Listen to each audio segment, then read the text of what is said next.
हमारे चैनल को सब्सक्राइब कर बेल आइकन जरूर प्रेस करें हमारी न्यू वीडियो सबसे पहले देखने के लिए।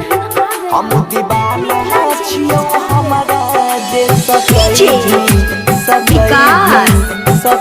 अभी आप सुन रहे हैं मैथिली धुन की प्रस्तुति। अभी आप सुन रहे हैं बंसीधर चौधरी को। कायल होता साथी हमरा छोड़ के चल जाई भी दूसरा नाम के मेहंदी अपना हाथ में लगाई भी।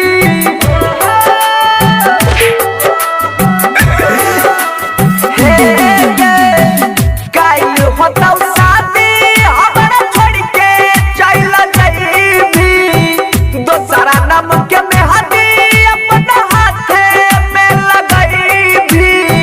जिए के भरोसा हम नहीं करब जान गे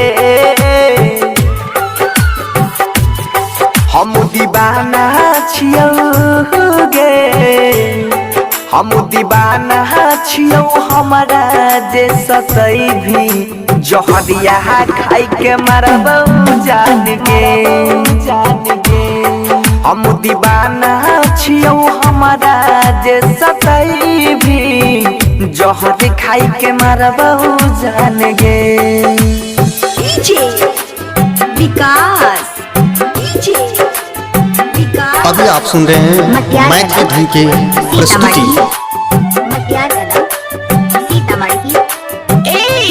सत्यम आई लव यू।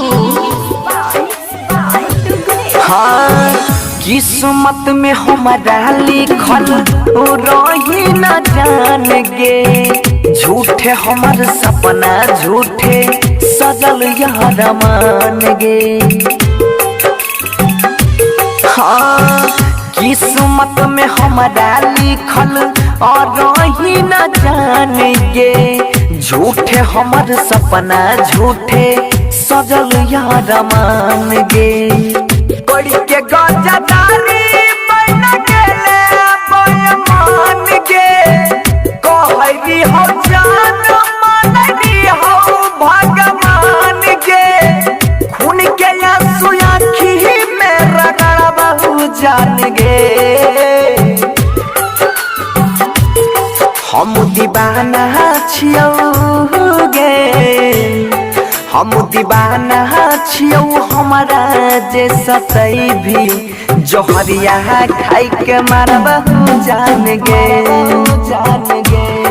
हम दीवाना छियो हमारा जे सतई भी जहर खाई के मरब जान गे। विकास मटियार कला अभी आप सुन रहे हैं मैथिली धुन की प्रस्तुति। सत्यम दिल की धड़कन। हाँ हाँ हम नहीं जाना लिया हुए दाना बन भी कठोर गे हमरा छोड़ के दोसरा संग में बसाइले भी घोर गे।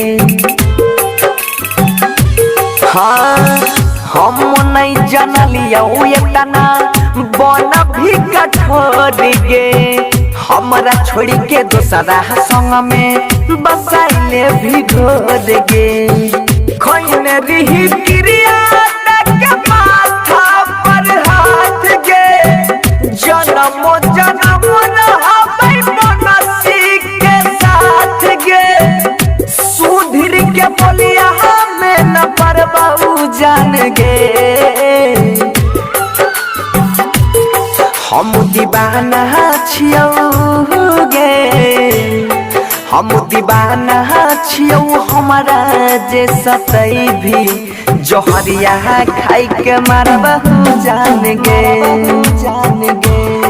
हम दीवाना छियो हमारा जे सतई भी जहर खाई के मरब जान गे।